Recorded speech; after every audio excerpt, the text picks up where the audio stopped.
ಗುರು 12ನೇ ಭಾವದಲ್ಲಿದ್ದು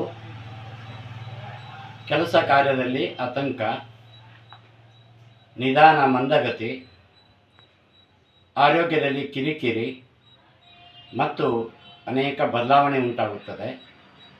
ಮೇ 1ನೇ ತಾರೀಕಿನ ನಂತರ ಗುರು ರಾಶಿಯಲ್ಲೇ ಪ್ರವೇಶ ಮಾಡಲಿದ್ದು ಶನಿ 10ನೇ ಸ್ಥಾನದಲ್ಲಿರುವುದರಿಂದ ಅವರಿಗೆ ಶನಿ ಉತ್ತಮ ಫಲ ನೀಡುತ್ತಾನೆ.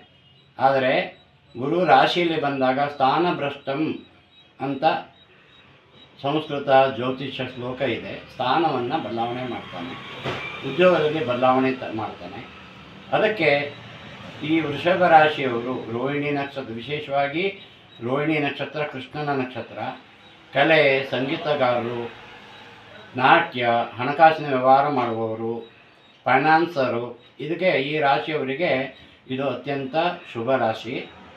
ಈ ರಾಶಿಯವರು ಗಾಯತ್ರಿ ಮಂತ್ರ ಪಠಣ, ಸುಬ್ರಹ್ಮಣ್ಯ ಆರಾಧನೆ, ದೇವಿ ಆರಾಧನೆ ಮತ್ತು ಅವರೆಕಾಳನ್ನು ದಾನ ಮಾಡೋದು, ವಜ್ರವನ್ನು ಧಾರಣೆ ಮಾಡುವುದರಿಂದ ಅನೇಕ ಅಶುಭ ಫಲ ನಿವಾರಣೆಯಾಗುತ್ತದೆ.